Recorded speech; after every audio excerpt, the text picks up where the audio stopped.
why are we recording this? If they just play the song in the background for the entire 85 minutes or whatever it is, just do that. I can't hear the dialogue. All I hear is oingo boingo. Yeah. Inside.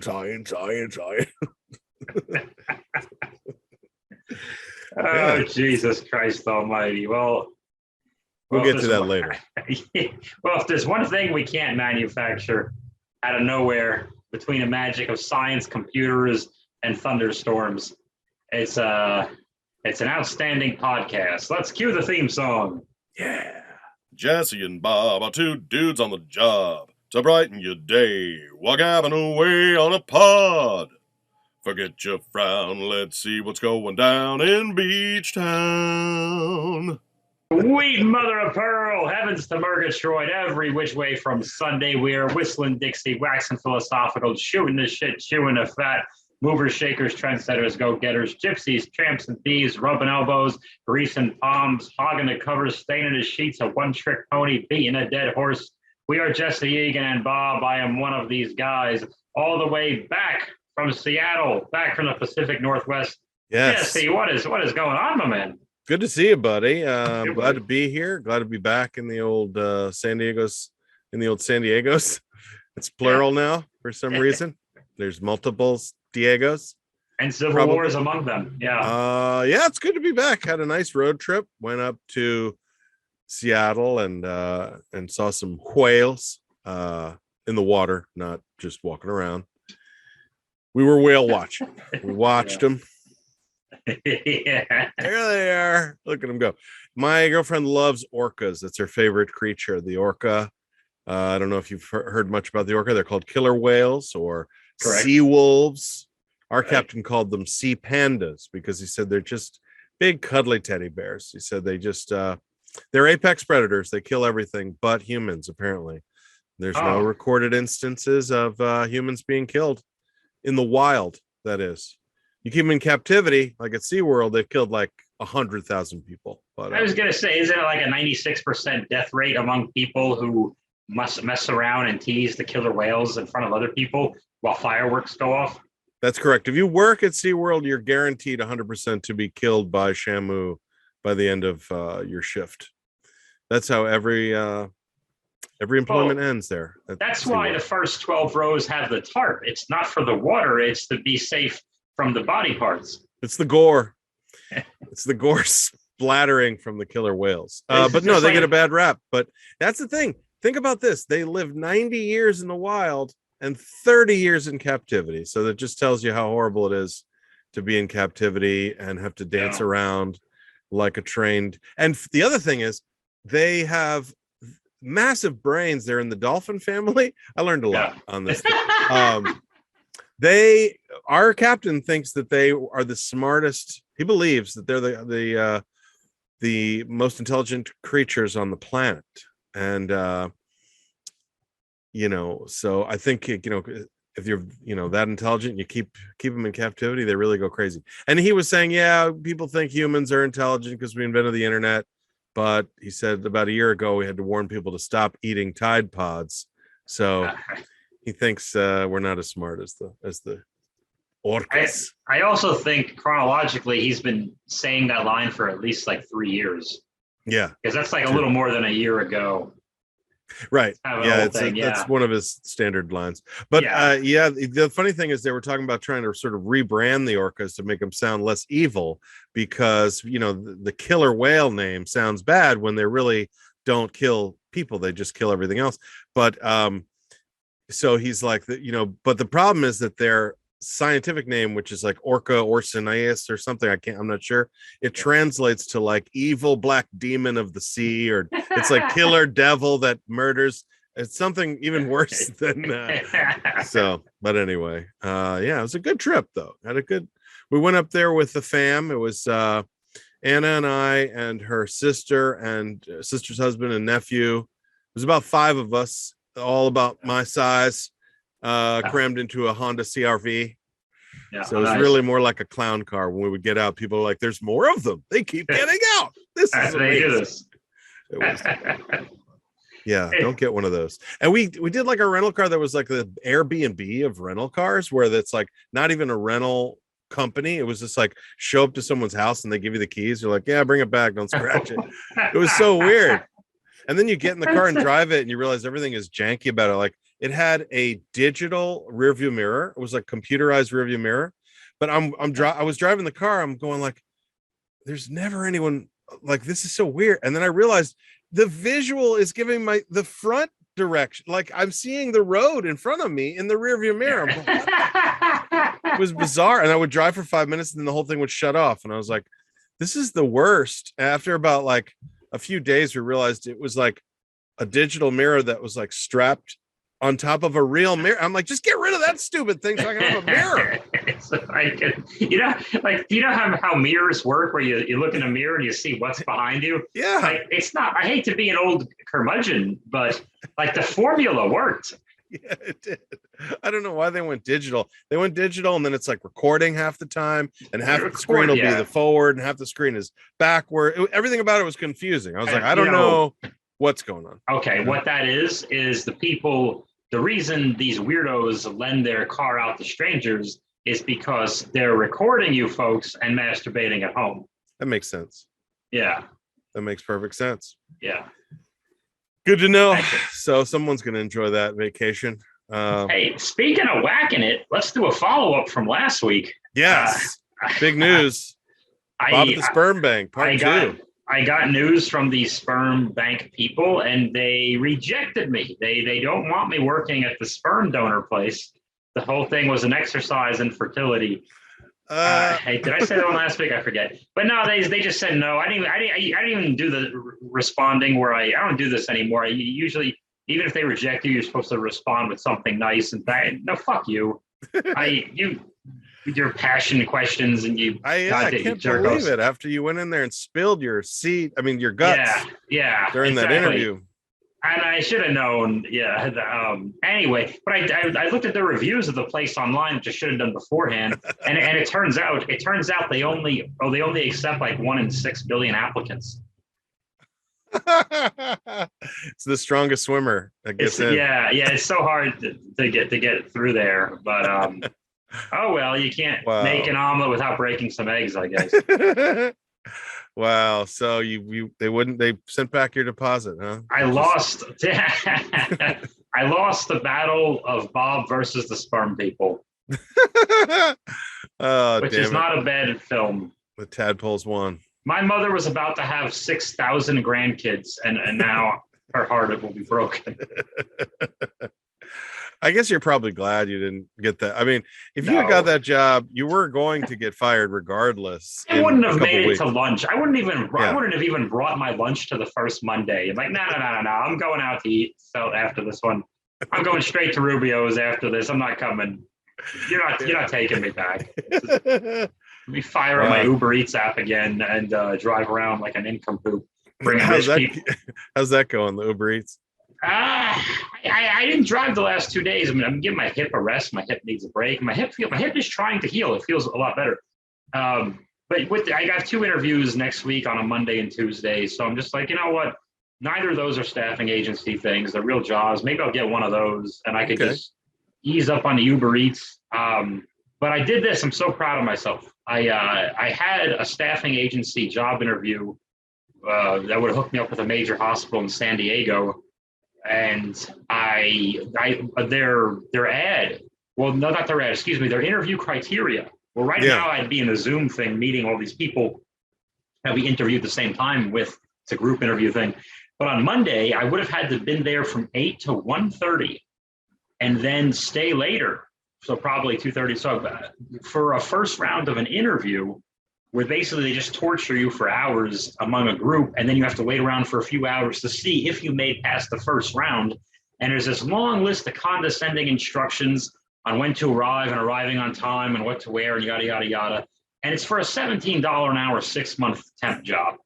So I'm so proud of myself. And the thing that sucks is I actually would be going to it if I didn't get another phone interview at 11 a.m. on Monday, which is just like, okay, I could do that easy. And that's for like not a temp job, but like a job. So just simply because I got that, I just emailed the temp lady and said, hey, I'm not I don't think this company appreciates its potential employees' time. And I changed my mind. And I didn't tell her the real reason is I'm still a sucker who desperately needs you, but I found a thing that's a little bit better that will take a half an hour instead of 6 hours. 6 hours? Wow. At least. Because well, look at it this way. Anyway, for your audio people listening on Podomatic, I say that line and then I make a funny face. It doesn't work at all. But look at it this way. I can drive Uber Eats with a few of those hours, make some cash, apply to a bunch of other jobs. So like it's that's just quite the process they put you through at that for a temp job. So I just kind of thought worse than a comedy festival to get into that. Exactly. And I was just in a mood too. So I was just driving around my Uber Eats, just mad about it. And like this, I just hate companies so much right now that, no, I just won't do it. And how about that? And maybe I'll get something better. So I just got mad and said, I just won't do it. Even if I didn't get that phone thing on Monday, I just don't see myself getting up and doing that all day. I see myself like leaving by like 10:30 and being like, my limit, like, how long? It's a job interview. We should be done in 20-30 minutes. Well, why am I here? Isn't that always a job? Like, that sounds like a job interview question too. Like, where do you see yourself in 5 minutes? And like, I see myself gone in 5 years. 5 years. Where do you see yourself in 5 years? Right? I see in 5 minutes. I see myself gone. I think in 5 years, I think his interview is still going to be going on because it's taken all goddamn day. Right. Oh my gosh. Well, Bob, this is our mental health podcast, and it's designed to cheer people up. It's called Beachtown. We didn't do a proper intro. I don't think of that, but disclaimer, we're not professionals. We don't know anything about mental health. So if you have any problems, go see a professional. In the meantime, you can listen to us jaw-jacking and coming up with our own attempts to heal ourselves mentally. We're going to go through our grapes now, if you're ready, Bob. I am ready, and if you're listening at home for your grapes, just a heads up, you can do them along. Think in your brain while you're listening or watching us. Like, hey, how are you doing your own? Don't compare yourself to anyone else. Just say, hey, how am I doing mine? And if we're doing our S, you can do your S. We're doing our A, you can do our A. And you know, and if you want to watch us do our P, well, that's perfectly fine too. We'll make it a P party. Watch us P. I don't have a picture of grapes this week, so I'm going to put up this picture of a dog. Yes, that's perfect. Can you just move to? Yeah. Can you see it? Which side? This way? There you go. Oh, that's much better. Yeah. Okay. Yeah. Oh, isn't that nice? I want to look at the dog. I want to pet the dogs. Yeah, he's a sweet little guy. Yeah, look at him go. Am I out of the? You can see his face properly? Yeah, I see him just fine. I see you both. Very good. You're good. All right, let's do some grapes. Do some grapes. We ain't doctors. We ain't saviors. Now enjoy the fruits of your labor. Oh, yeah. Where should we start? We'll start with G. From my G this week, kind of hard to figure out a G every week. As people know, G stands for gentle with self, and you try to say something complimentary to yourself, because too often we beat ourselves up and are overly critical of ourselves. And the idea is, and Bob beats himself up every time he enters the squared circle. Yes, proverbial squared circle. The octagon, aka his bedroom. And so being gentle with self could be any kind of like positive affirmation that you say. This week I will say, I'm a good laugher, meaning that a lot of comedians, they obviously have a good sense of humor because they're comedians, right? But when other comics are on stage, they don't give them much. They don't respond or react very much. But I feel like when there's someone up there, or even in a Zoom meeting or whatever I'm doing, if someone says something funny, I can't hold it back. I react and I laugh loudly and encourage the other comics. I think it hurt me early on in comedy competitions because I would laugh so hard at the other comics. It would be noticeable when I was up there, my laughter was gone. Yeah. When you're a really loud laugher, it can really make a difference, especially if the crowd isn't huge. So, but I think it really makes a difference. I remember Anna's sister the other day saying, "Oh, you'd probably hate me in the crowd. I laugh so loud." I'm like, No, that's exactly what we want. That's what we're going. Yeah, that's what we're going for. Is loud response. I couldn't believe that was. Are you a chef? Are you a chef? You'd hate me. I'd eat all your food. You'd hate me. I respond in a positive way to everything you do. And I'd give you tons of positive reviews. Yeah, I think that's my G this week. Is that I give it up. I give it up. When they say, "Hey, give it up for the other comics," I give it up. I'm glad. That's a good one. That's a very good one. I'm glad you did that one. I always call it stone facing. That's what facing. Yeah. That's what they do. Like no matter what, even if they do think it's kind of funny, like they're afraid. Even if it's not a competition thing, if it's just a showcase, so whatever the hell you want to call it. But they do have comics do have a little bit of that. To me, it also shows a great insecurity. Like I better not laugh at anyone else. I got news for you, comedians. Old man Bobby's going to preach at you. Guess what? There's millions of you. Okay, it doesn't matter. Other people are going to get laughs. There's nothing you can do about it. There's nothing you can do. It's a total eclipse of the heart. It is. It definitely should. And I like when I'm sometimes, every night you're going up and you're so focused on having a good set that you forget, oh yeah, I still have to be in a good mood while doing this, because if I'm not in a good mood, I can do all my A stuff, but it's not going to, my best material, and it's not going to maybe come across as strong because I'll have a bad vibe. So I like it when something or someone makes me laugh right before I go up. Oh yeah, okay.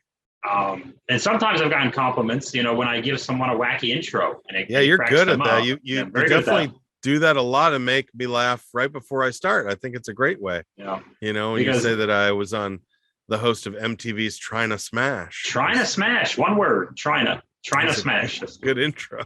It's such MTV too. It's such a great show.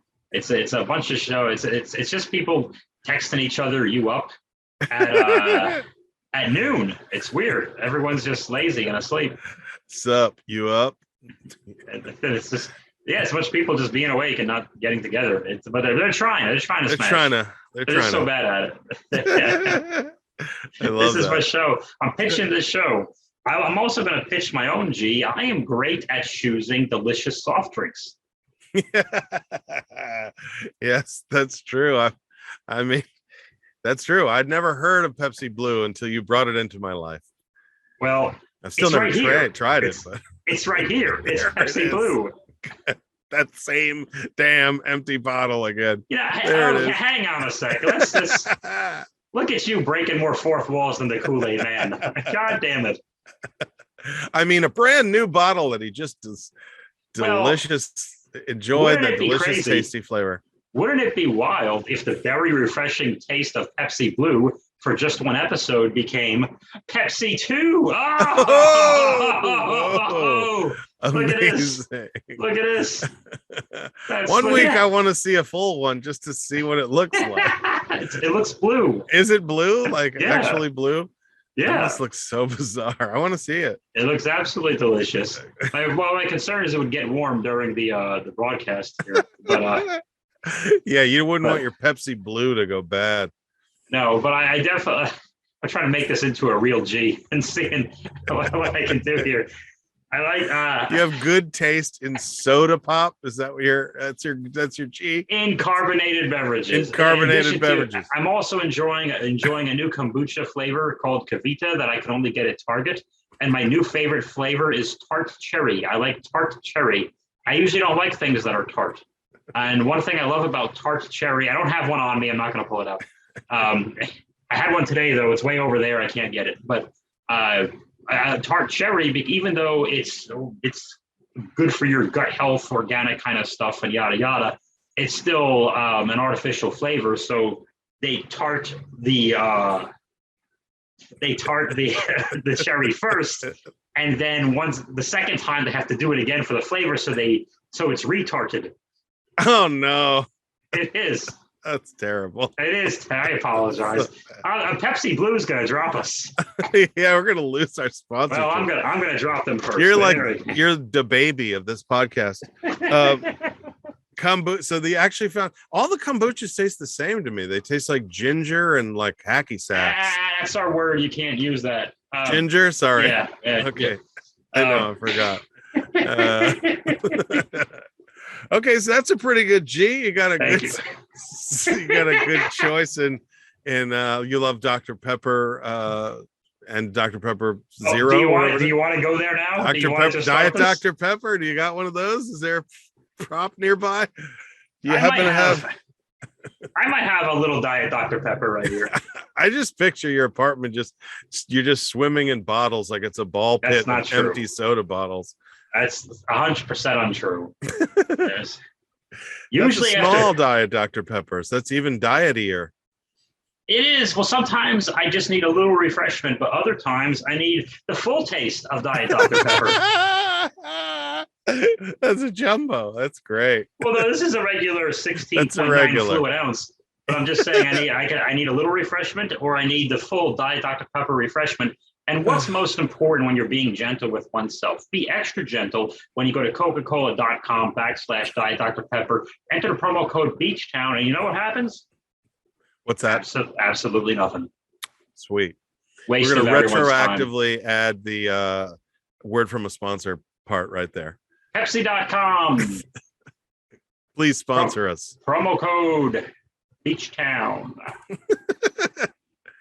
Nothing happens. That's a good G, Bob. So moving on to rest and relaxation.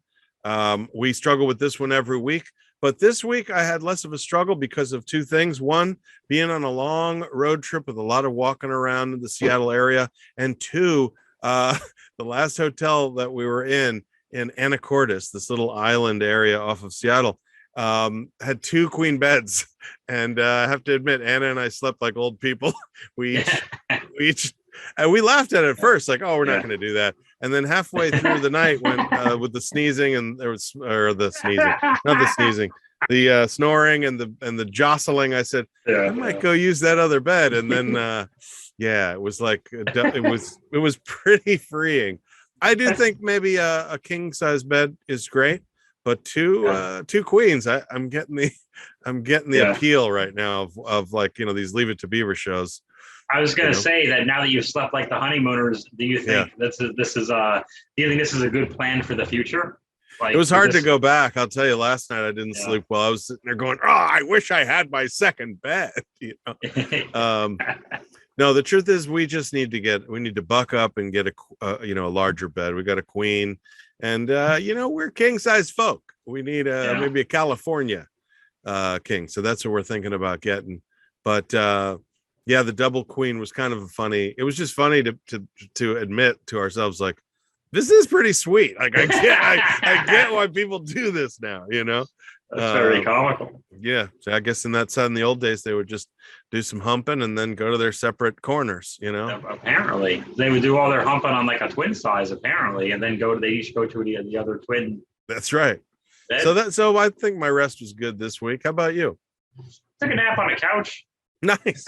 Now my bed is I did. No, I'll tell you about my nap on a couch momentarily, but my apartment is furnished, so my bed is a full, and it's gonna stay with this mattress and box spring for as long as I live here, regardless of how uncomfortable it may get from time to time. But what is making it more comfortable, whether it's my nap on a couch or the nap on my furnished full size mattress, is that I broke my oscillated fan.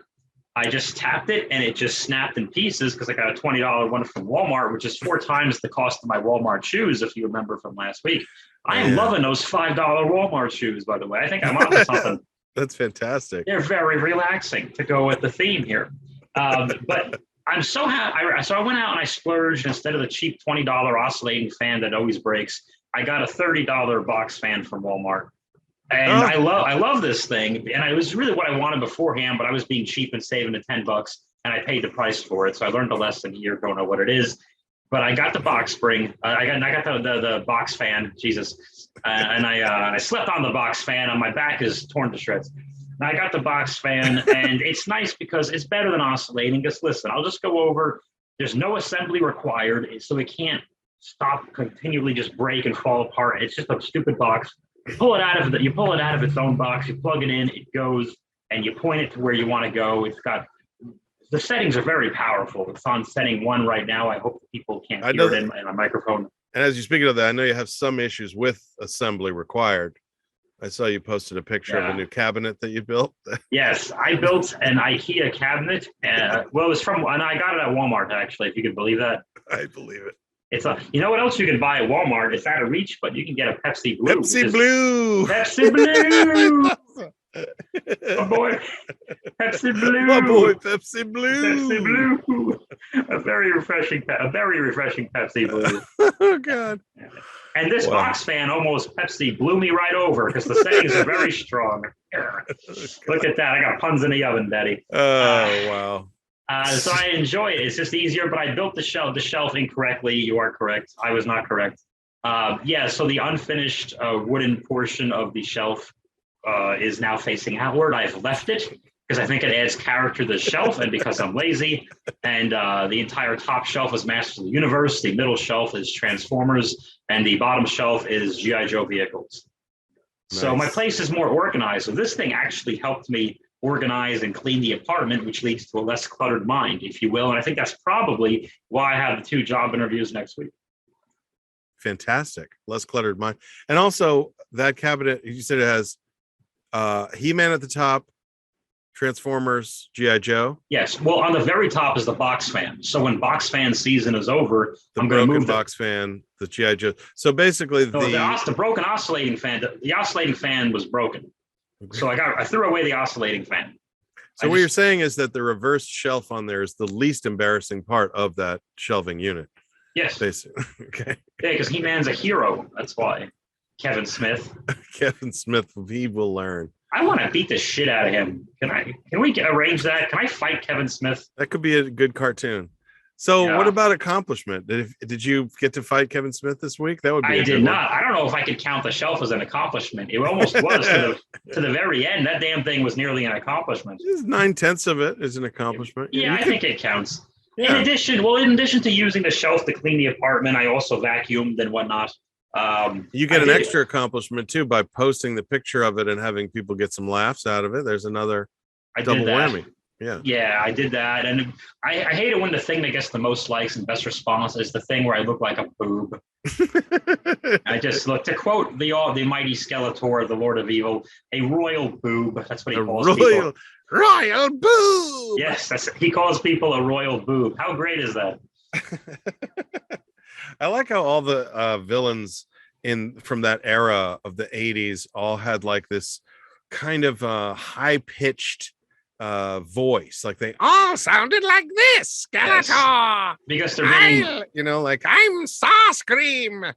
Dungeons and Dragons. Like I feel like all those old cartoons, the villains, like from there was like a show that was like Robotech kind of thing. And they all sounded like that, it was almost probably, let me think of G-Force, I think it was called, with these Krang for the Turtles people.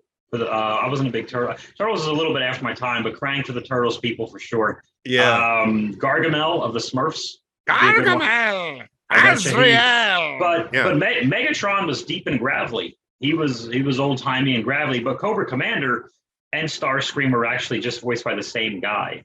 Chris Latta, who's a stand-up comedian who was also the guy on the Seinfeld episode on the subway who committed a crime. He was going to rob someone on the Seinfeld episode and got caught. He was also the voice of. So of course he played villains in the past. And now he's dead. He's not alive. That sucks. My favorite voice was the Soundwave, the guy that did both Soundwave, and he was like Megatron. I can't even do it. It sounded no one can. It's so I don't know who that was. He was the guy that also did like the Cave of Wonders in Aladdin, I think, where he's like diamond in the rough. Was that another Frank Welker one? I think so. Yeah. Frank Welker just did all the good ones. He did Megatron, and I guess he did Soundwave, and probably did a shitload of Autobots too. In the comments, Chris and Mark, I know you can tell us who voiced Soundwave if it was Frank, so please do that. Tell us if he was the same as the what was it? The Cave of Wonders. I don't know what that is. Yeah, he made that up. Aladdin. Very good. So accomplishment. What did we accomplish on that last? The shelf. Organized my place, and I vacuumed, and I threw away this this broken oscillated fan. and a bunch of old cardboard too. So a lot of organization has taken place in addition to scheduling some job interviews for next week. That's good. I mean, you did better than me. I think you remember the last thing I put together. Well, we had that the cabinet in the bathroom that I put together that then fell off the wall and almost killed us. See, now if I put it together, it would still be on a wall just facing the wrong way. I can't get this thing open. But I did build another unit now that goes in the bathroom that's like on legs. So it's like goes over the toilet and it's a big cabinet thing. So hopefully that won't fall and crush any of us. That's good. But other accomplishments, I tried a new bit and I did it last night on stage. I got to headline at the Madhouse last night, which I often find challenging. I did 30 minutes. It was for a clean show. I kind of forgot it was clean partway through, but I it wasn't too dirty, but I did feel really good about it. It was so hot up there that I told the audience, like the lights they mounted up there. First, I said, thank you for coming out to the fundraiser to get air conditioning here at the Madhouse. And then later I was like, if you smell barbecue, that's just me rendering under these lights. I told them they actually mounted those lights that are at McDonald's that keep the food warm. That's what is pointing at me. But it went really well. I was really happy with the set. And 30 minutes, it was like I was pouring sweat by the end, but it just was really good. And sometimes you feel good for other reasons, but I stuck around for a few. And as the people were leaving, I had a lot of people tell me, that it was really funny and that I was very sweaty. And one of the doormen, he goes, hey, I don't usually like clean comedy, but that was fucking funny, bro. I was like, cool. Yeah. So I'll take it. I forgot, I literally forgot I was supposed to be clean, but I guess the material itself is clean enough. So that's a big accomplishment for me. I feel like I went in with a good attitude. I was kind of like, let me just ad lib and play with the audience and be in the moment, and it was really, really good. That's very good. That's a strange venue to me to have a clean show at. Yeah, that's like a weird one. Like, okay, that's one place you can do that. Usually I think like, okay, this is the coffee house that's staying open a few hours later or something like that. When you're in the club setting downtown, you forget right away that this is supposed to be clean. Yeah, it's gas lamping because because the outside, the sidewalk is not clean. No, it's not. There's pee everywhere. There's a lot of pee. It's not like New York where there's 10 garbage bags just on the sidewalk and you just keep your garbage on the sidewalk, and then if you want to park there, you have to give like a rat $5. That's where they store all their garbage in New York, huh? It's just right there on the. I noticed that when I visited last time. I said, "Oh, the dump is here." Yeah, the dump. No, the dump is like abstract. Like we are the dump. The whole thing is the dump. The city, the Central entire Park thing is a horrific pile of garbage. Yeah. It's convenient though if you need to throw stuff out, I guess. It just is. Yeah, it is. It's there. Weird. It is. It's like the whole world's a stage, except the whole world is a garbage dump. So I guess that's our A. Let's move on to P. Yes. And something fun, something pleasure. What do we do just for ourselves, just for fun this week? What do you think, Bob? You want me to start, or you should start. Do you have one? I have one, and it's a funny one because I think that this P is something that you will hate, which is I watched the first episode of What If, which I loved. I love this first episode of What If on Disney Plus. That's a quick plug. For all you Marvel fans, they come out with these great shows. Hold on. Hold the phone. Back the buggy up. Stop the press. Put on the brakes. Do you think Disney Plus needs the plug from us? Yes. Yeah. It's an Disney $18 trillion company. If you need someone to sponsor Disney Plus, we're your boys. We've got a huge reach. I think we have 3 friends in Ireland that we reach every week, and we would like to market with you. And Marvel too. Marvel, if you need any help. Yes, it's a new Marvel show. Marvel's made the best shows recently. The Loki I loved, WandaVision I loved, and this What If I love. And the first episode is reimagining what if Steve Rogers didn't get the super serum but Sharon Carter got it, and I don't know if I gave that up now, but I don't care. Plot, and Bob's gonna hate it so much. Did you watch it? Ad. No, I saw an ad for it. I haven't had time to Bob loves. myself. I should say Bob loves Captain America. I love Captain America probably more than anyone. So I figured that it would be particularly painful to watch for you. Why would they do that to him? It's the one stays a scrawny pipsqueak the whole time. The one person from Brooklyn I actually like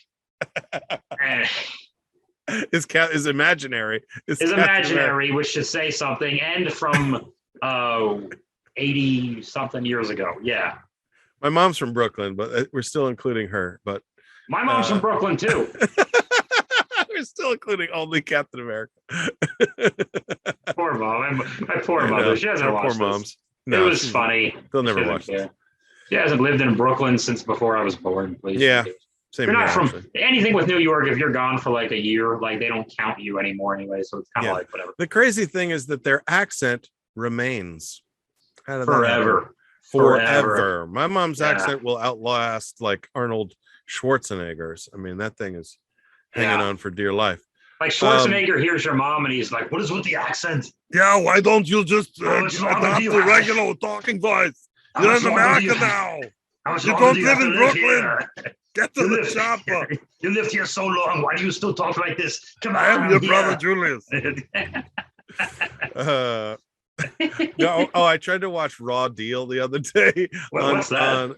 It was the one where Arnold plays a mafia. He like goes undercover as an Italian mafia hood, and he slicks his hair back, straight back, and that is the extent of his acting in that film. He's like, "I am an Italian," and I loved it when I was a kid. I put it on, and Anna watched about 5 minutes and was like, "This is the worst piece of garbage I've ever seen." And I wasn't able to enjoy it after that. It was pretty bad. The acting was bad even for an Arnold movie, unfortunately. But geez, that is unfortunate. I think Arnold is amazing in The Predator. I'll just say that. I think his acting is so good in The Predator. He's freaking amazing in it. But don't make him play an Italian or anyone that's not just Arnold. You know? No, Predator is arguably the greatest film ever made. So. Yeah, I mean, I wouldn't even almost remove the arguably. Well, the CIA has me pushing too many pencils, but they don't have me pushing enough P for pleasure in grapes. They're not pushing brilliant segues either. By anything good this week? Anything fun? Well, mine I guess is also TV related. I've been catching up to get the taste of Kevin Smith's He-Man out of my mouth. I've been catching up on CW's Flash. I like the Flash. I caught up on a lot of DC products. I caught up on CW's Flash, and I caught up on the Suicide Squad starring John Cena and some other people. I heard it was good. I'm a little like leery because it's a DC thing, and they've disappointed me so many times. But arguably the greatest film ever made. I'm going to say that right now. I never said it before. Jumped right to the end of the synopsis. No, this is this film. Well, I'm not going to do a review of it here. I learned my lesson last week from trying to do anything recent.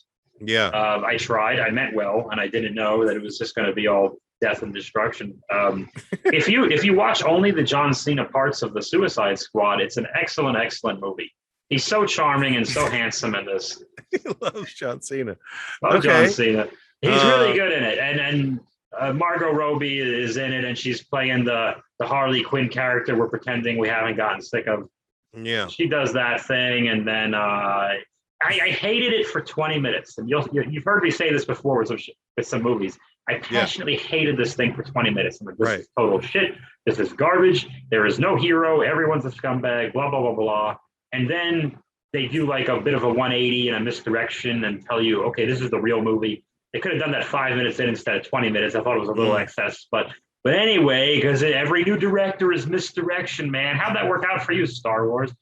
But anyway, so yeah, I ended up being like, okay, I see the charm and the point of this.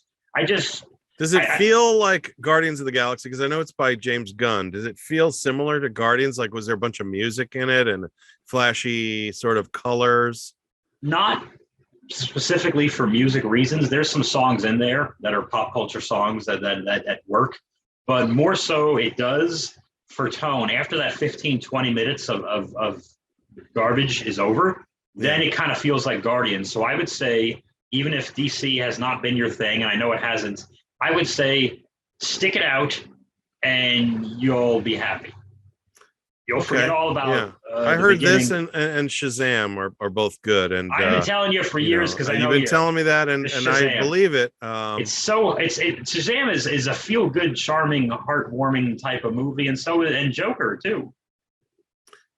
I'm still sort of pained to know that I sat through Aquaman in a theater with Anna, and you didn't like Aquaman, and that time will never be mine again. I'll never get those.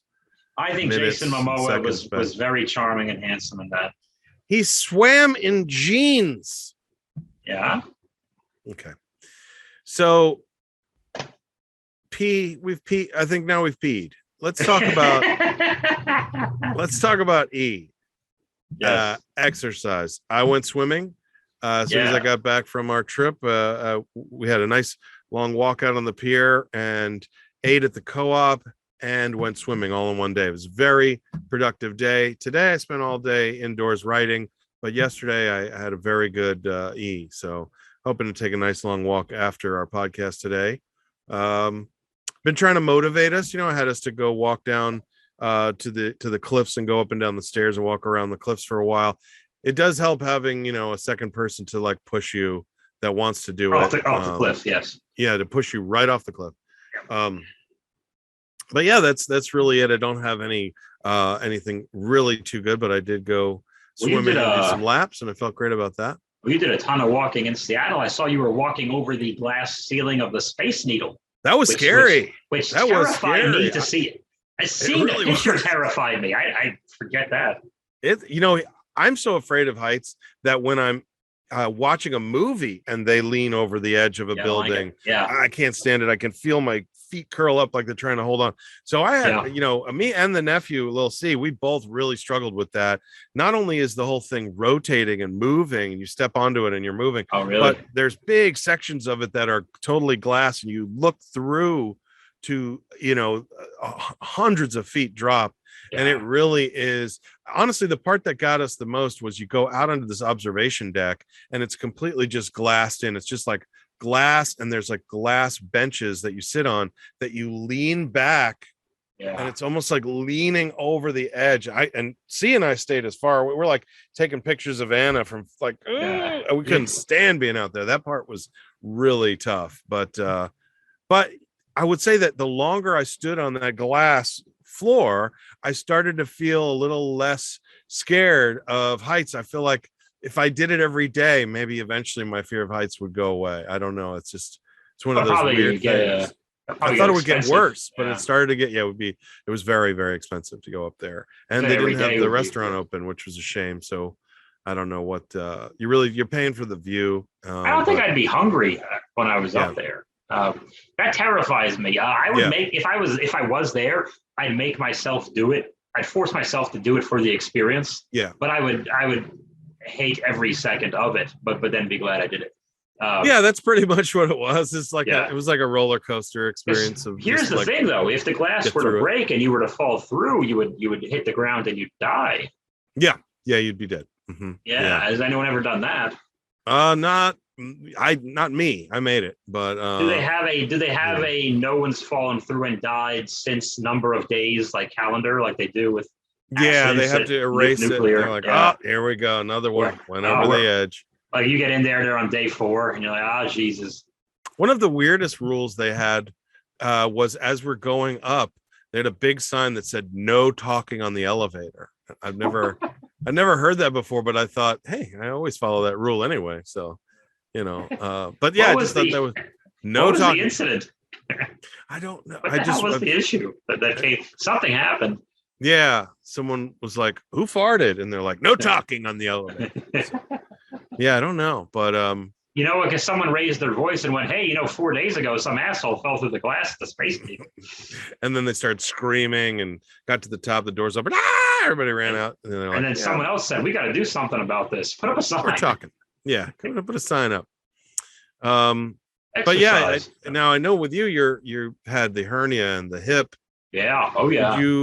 Did you try out your pool there yet? I mean, that's my goal. Cool. That's my goal. Okay. So 3 days ago, I started doing some exercising with no weight, but just my resistance cords. So Beautiful. I'm not picking weight up off the floor, but I'm just kind of stretching out my muscles and everything else, and then just feeling like I'm part of the world again. Like my body is better, a lot better. My hip is better. I haven't driven in for Uber Eats since Tuesday, one of those 2 days. So Tuesday was the last rest. Day. Yeah, we're recording this on Friday the 13th. Oh yeah. Need to know. But yeah, so we're recording. So in 3 days I haven't done it, and I think I won't again till Sunday, and just give my hip a break. But exercise. So I'm feeling good. My exercise goal is this Saturday or Sunday to get in the pool in my apartment complex that I'm paying rent for. And I've lived in these complexes with these pools before. I never use the goddamn pools. Yeah. I don't know why that is. Yeah. And I wanted to exercise too because I'm a huge egomaniac and I want to look my very best. I don't want to be shirtless out at the pool and like not look as good as I can look because like what if there's single ladies that might have wanted to fornicate with the genitals and the nudity. Or that Alfred Hitchcock neighbor of yours. Hitchcock's he's coming around. Yeah. And also the guy who looks like Sam Elliott from Roadhouse. Yes. So I got those two, and they're by no means am I not putting on a show for them because they're coming, and the lizard. Right. They're just watching you at the pool. Like one day, some days you eat the bar, and some days, and the other guy goes, "Good evening." Yeah, that's all they say to each other. That's just back and forth all day. Yeah. You got any good sarsaparilla? Good evening. Well, that's a good goal. So maybe Saturday or something like that, you give it a try. And my only swimming trunks are these giant, gaudy American flag swim shorts, but they have instead where the stars are, they're white palm trees. I would expect nothing less. Yeah, so that's clearly. But yet here we are, the best thing ever to come out of Brooklyn, and we're just ruining it on Disney Plus. That's right. Well, cool, man. How about our social? We got any good social? I got some socials. I got two good social plans coming up tonight and next Wednesday. I got a big social coming up. I'm going to save those surprises. But last night I did the Comedy Store, the Best of San Diego, and you know how it's a tag team, if you will, where there's no host because that would take 8 hours instead of 3 to do the show if there was a host. Yeah. So I was brought on stage by my good buddy, current LA comic, but I knew her mostly as a New York comic, who I think I met on my second day there 9 years ago today, 9 years ago. So which is crazy. Suba Agarwal, who's maybe some of you comedy people may know up in LA or whatever. Yeah. It was so crazy. Not only was she there on the lineup, I did not know she was going to be there, but she went on, I think she was 4th and I was 5th or something like that. So she brought me up, and I'm like 208, so I'm like bent at the knees. And I might as well have, but that was just a weird, cool. Like, you know how, like sometimes if you have like a weird dream and you don't even realize it till you wake up, but that dream had like a high school buddy and a character from TV and maybe a comedy person, and you're all hanging out, but you don't. None of those worlds exist. Like the old Seinfeld worlds collide kind of thing. Yeah, like these two groups of people I know don't know each other. Right. It was like that because I'll have a dream where like, you know, maybe some comedy people and like Ric Flair is there and he's just being and like we all know each other. This is awesome. What a great time. Here's the Flash. There he goes. And then we have a good time. But yeah, so that was very cool. Just catching up with her and shooting the breeze and about, you know, this is what I've been up to and yada yada yada. So it was very awesome, nice not to see just familiar faces like our good friend Paul Herman, who's a friend of the show. He's probably listening right now. He thanked us for the shout out. So it's great to see both the familiar faces and the haven't seen you in a long time faces, which Paul was the week before. So it was just kind of Jason Lawhead was there as well. He did a thing. He was very comical. So yeah, funny. It was nice. It was nice to see. I love it when it's half the same group I know and the other half I know, but I don't see him as much. And I'm like, this is so. So it was a good best of for me. And I did some Bobby New Jokes was doing some stuff. Hey, Bobby New Jokes. Bobby New Jokes. So I did 7 minutes. 3 of it had to be new. I talked about my self car wash bungles. and my sperm bank interview, of course. And they agreed. They gave. Thankfully, the set was going so well. When I said I didn't get the job, I got a big I was like, which is great because you know you got them.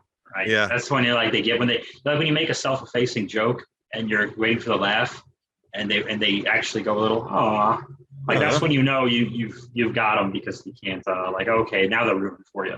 That's cool. I got the chat with Dustin Nickerson was there, and I did the look at it this way joke. Finally, me and him, I did that joke for him in person with and it all came full circle. I know he loves it. Right. So I forgot that I was just talking to him in the middle of it. I just did that because I'm like, oh yeah, I do that. So good social, good. And I got it. So today I'm going to the Madhouse not to perform, but just to see my old friend Drew Whitney Morgan, who I met as a new. Do you know him? No, that's terrific though. Was that a New York comic friend of yours? Well, yeah, sort of. He was a Knoxville, Tennessee comic who moved to New York in 2014 and had a bit of he won't mind me saying this at all. I don't think he had a great time in New York. He's a very funny guy. His wife Andy is a wonderful actor and then super nice. I always love seeing them. But him and these other guys, Corey, Ryan Forrester, and Trey, Jesus, I know him the least, so I can't think of his last name. The three of them had this this liberal redneck comedy tour thing going on. That was kind of their whole deal. Oh yeah. I followed one of them. Yeah. Okay. So the liberal redneck was very funny. Yeah, they were on Good Morning America with their book and all the stuff and yada yada. I was one of the people in New York, I think, who was nice to him when a lot of people weren't. Is that a different guy than the guy that does the Buttercream Dream? You know that guy? Corey is the Buttercream G guy. Yes, the Buttercream. Drew's buddies with Corey, so they are two of the three. Yes. Okay, that's awesome. Yes, so I love him. He's so funny. I know Corey as well. Yes, we will shoot obviously because of wrestling. Well, that's terrific. So that's tonight, or he's just tonight. He's just doing some spots like the showcase. He's in town, and that's awesome. My schedule's a little tied up because I'm doing a burlesque show tomorrow. That's great, man. When you think sexy girls and dancing and singing, you think Bob Hansen should go up there. And I found out I'm in the middle of the burlesque show. Yeah, which is really. I just assumed I was opening because I'm the comedian. Like, why am I in because it's like sexy girl dance song, sexy girl dance song, sexy girl dance song. Bob talks, sexy girl dance song. Like, are we just taking a break from the sexy? Like, what is the which is going to be one of my openers. Let me tell you this. I've done it twice, maybe 3 times. Yeah. I didn't have the balls to do it again. I was like, it's got to be Bob this time. Oh, really? Is that why I got a text last Sunday okay. Yes, because I had a funny feeling you were behind that. At least you're like in good shape. Like when I go out there, I feel so weird. It's like following these like exotic dancing girls, and then I come out like, hey, I like snacks. It just doesn't feel right. It just doesn't. I don't know. I've only known about the gig for 4 days, and my nipples already hurt from the tape. Well, they're really very friendly and very talented, and they're receptive to comedy. It was just my own. Like I couldn't get out of my own head of being. Well, I'm excited. I was telling Suba about it, and she's like, "You're gonna have the time of your life because like you can be as weird and Bob-like as you want to be." And all the things, and this is me saying it, not her now, but like all the weird stuff I want to do that I'm like, the club, these people, this isn't going to really take it. Now it could be like, okay, now what can we do? Because it's just 2 6-minute sets. I mean, most of it's just going to be stuff I know, but that was a lot of time on comedy. But yes, I can't wait to tell you about it, on Beachtown next week. So that's why you should listen to us on Podomatic and on YouTube and follow us on Twitter at Beachtown Subscribe, Comedy. Tell a friend. Like and subscribe. Rate us, review us, send us money. Tape our nipples. Gosh, I think we got through everything. Yeah. Oh well, I had social. I kind of talked about it a little bit already. The trip we went up north. Been doing a lot of road trips during the old pandemski. Anna and I have gone to a number of the like little coastal towns like Modesto, and I don't even know if that's coastal.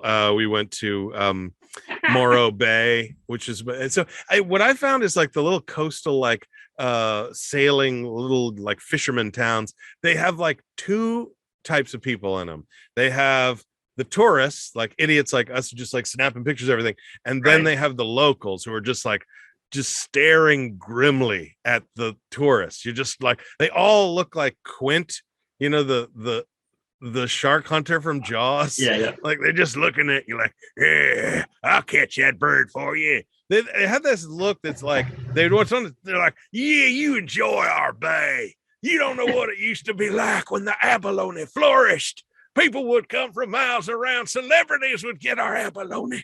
Restaurants wanted our abalone on their menus across the globe. Then one day, the abalone dried up. But mark my words, she'll be back. So anyways, can I take your order? We're out of abalone. Would you like some calamari? How about a couple iced teas? Like it's just like that everywhere. They're just like these really crusty, grimy, like seafaring sailors that like they benefit off the tourists being there, but they couldn't hate the tourists more. Yeah. It seems like it's everywhere we go. Like we went to Julian to go in a like a mine tour, and it was the same thing. It was like the people running the tour looked like they actively wanted to throw us down the mine shaft and kill us. Like they just hated us. But anyway, that was my social.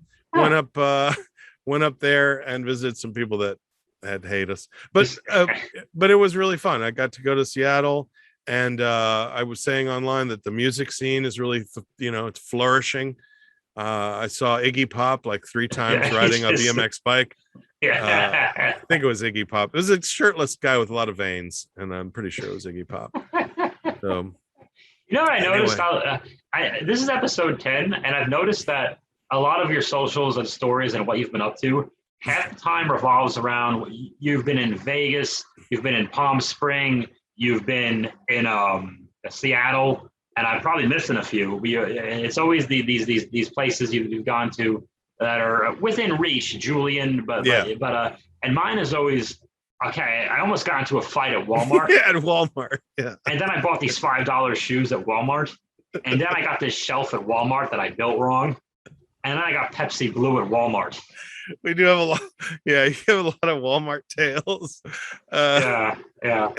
Well, you would have liked it in Modesto because when we went to Modesto, they had these robots driving around on the street. I thought you were going to say they had a Walmart. Well, they did. And we were in there, and there's like a Walmart, and then there's these robots going by. And I thought they were like security for the Walmart. And I was like, this is an advanced Walmart. Bob would love it here. But it turns out they were like grocery delivering robots, which I had no idea they had. Oh, fucking! Now I drive Uber Eats. Jesus Christ! Yep, they're taking all the robots are taking our jobs, Bob. Taking our jobs. Anyway, so that's my S, and that actually wraps up our grapes. I think. That was a big grapes. We squeezed all the juice out of them grapes. Sure did. I think it's time now, Bob, for my favorite part of the God, podcast, help us. Especially because we don't have a sponsor this week, but we do have At the Theater. Popcorn and previews, movies and reviews at the theater. At the theater. Okie dokie. Now, since it is Friday the 13th, we're talking about one of the scariest 80s franchises that terrified all of us in our sleep. Of course, I am talking about Weird Science. Weird Science. Just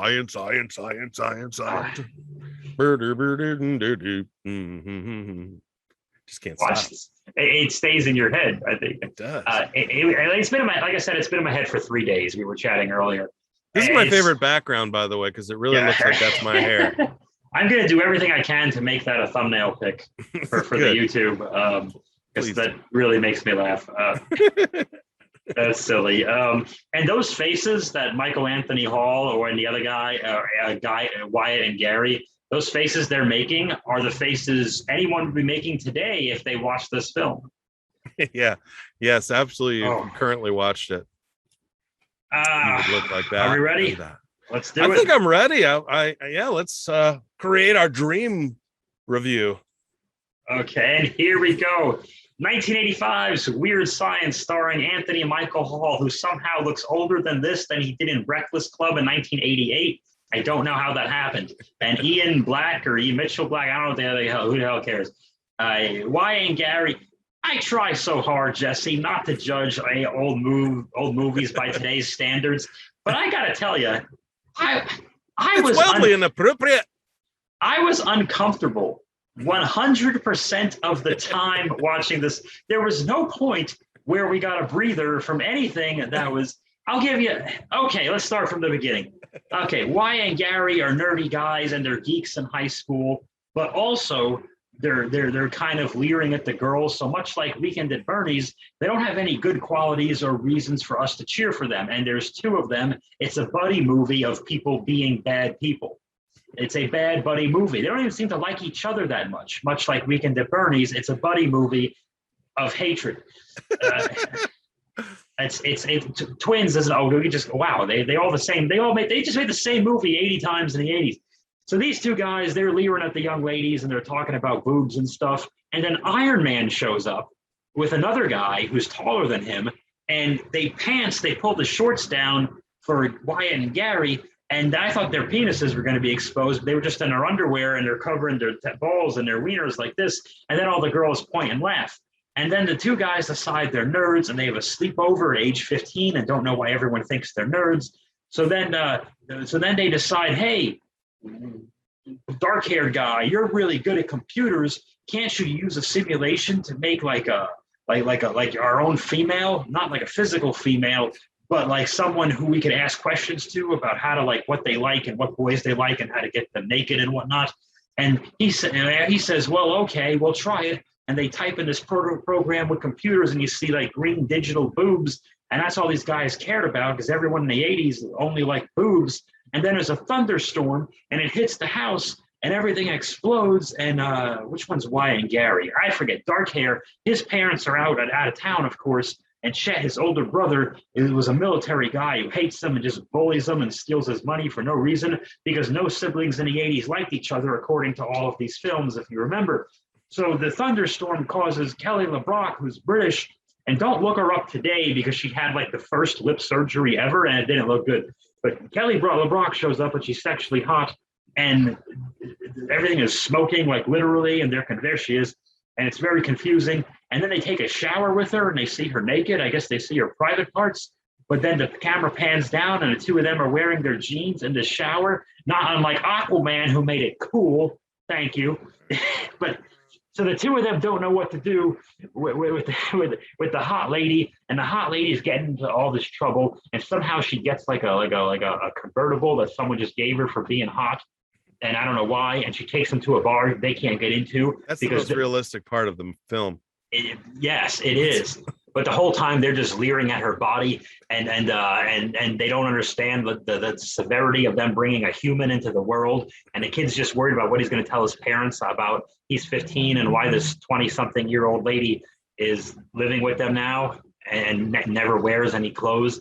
And she brings him to a bar where it's nothing but old African-American gentlemen. You can guess how awesome this gets because they took a break from the worst misogyny and sexism you could ever see in your life to Michael Anthony Hall, Gary, I think, getting as drunk as possible. And for the next 15 minutes, because he had one drink, talks like an 80-year-old black man. Oh, no. And he just keeps doing it over and over. And it's the only reprieve we get from the creepy, leering, and weird, like rapey sex slave relationship they have with this human they created. Because she's not a robot.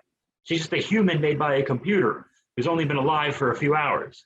Yeah. But she's a sentient being with feelings. So they only take a break from that to have like all the racism we could possibly cram into it because we were getting lazy for a minute.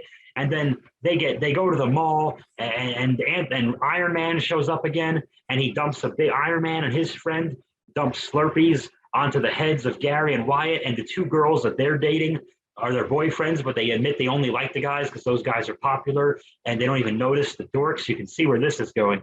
So then somehow Kelly LeBrock convinces the dorks to have a giant party at Dark Hair's house and everything gets destroyed. Hundreds of people show up because the high school found out that these guys know a hot lady who's like older than them.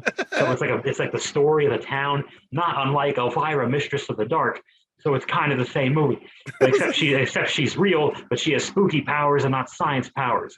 But anyway, Kelly LeBrock has the power make stuff blow up and catch fire and control people's minds. And Kelly LeBrock goes to Anthony Michael Hall's parents, and somehow she's able to brainwash them with her thoughts into letting him leave with her. And so they created a god, basically. No, wait, it gets better. She points a gun at Anthony McGarry's fucking parents. She points a gun, and he watches this hot lady threaten his mom's life. But then it turns out the gun was only a water pistol. Hilarious. And she wipes their minds anyway, which does irreparable damage because now only the mom can remember they had a son to begin with. So the dad forgets he had a son, but they just let this go because this information is important to anyone's lives. So then they go back to the party. Oh, and then but this woman who's supposed to be 23 but only a few hours old, like, takes the virginity of the dark-haired one, and they just gloss right over that because then they just reverse the weird rapiness of the entire film.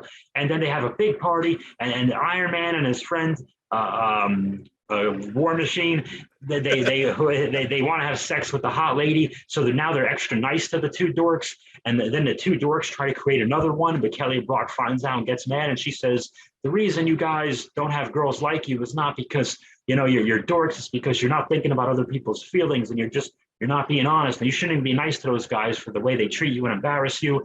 And then all of a sudden, these bikers from Mad Max show up, and they ride their motorcycles into the house, and they start, no, it gets terrible. I vaguely remember that. They start groping the 15-year-old girls, and they're like 45-year-old bikers, and their faces are half mangled.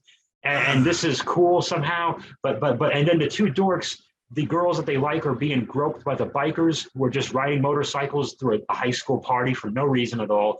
And then they hide in the closet because they're our heroes until Kelly LeBrock is British, and she tells them to get out and be brave, and they say no like 5 times until finally they say these insults to the biker guys, and they point to the fake gun at one of the biker guys. And then everyone in high school is like still circled around like it's cool that there's a gun pointed. And then the biker guys leave and everyone cheers and they start dancing again. And finally, Kelly LeBrock says, I'm British and I'm made from a computer. Oh, and 2 nuclear missiles, I'm not kidding, shoot up. They went during the second attempt of making a lady. The 2 nuclear missiles shoot up and are sticking into the house. And then everyone leaves. And the 2 guys like fall asleep, like literally sleep, but not have intercourse with the 2 girls that they actually like. And Kelly LeBrock leaves, but not before turning Chet, the army guy, into a giant turd. And then she turns him back, and then she takes off, and she's gone. And he's nice to his younger brother now. And the house gets cleaned by like magic. And the parents come home, and they forgot that the 2 grandparents of the dark-haired kid are frozen in time in the kitchen cabinet. But somehow that was all right. And they never get released, by the way. So everyone's parents and lives are totally destroyed. And the 2 guys now have girlfriends who like them because those 2 guys once knew a hot lady, and that is weird science. Wow, it's just an incel's fantasy, really. I mean, just create your own woman, and then I was uncomfortable the entire. I don't even know if I did, between the gun pointing, the threatening of parents, the racist imitation, and the various types of both weird types of rapey situations and taking of youth's virginity, and then old bikers groping 15-year-old girls in this PG-13 movie. Was it more racist or more sexist? More sexist, just because of time. Just longer amounts of sexism. Yeah, there was just more time in the sexism. I did notice that the synthesizer background score during the Wild Party at one point was the same as 1986's Transformers, the animated movie. For all of those who may want to know, this came out in 85, that the Transformers was in 86. They did swipe a little bit of Vincent Picola's synthesizer background. If anyone in the comments, and I know who does, know what I'm talking about, I just wanted to include that and say that I noticed that. That's some pretty weird science right there. That was the weirdest. There was no science in this film. It was lightning and thunder and magic and side boob, and that was it. I think it's funny that of least importance is the fact that they have the power to create human life, and it's like that's not even the biggest deal. No. Is that they've gained these godlike powers. They're more interested in, like, you know, the hot lady will take her clothes off if they ask her to. Yeah. And have sex with one of them, but not the other one, and just play it like that was cool. Wow. Well, you know, in the 80s really trained us to appreciate the wrong stuff. But Bob, great synopsis. Thank you so much for giving us a summary of the film. I hadn't seen it in forever, and now I don't need to. But give me an overall rating and review of Weird Science. Okay. My overall rating and review, which may or may not be sponsored by the very refreshing Pepsi Blue at Pepsi.com.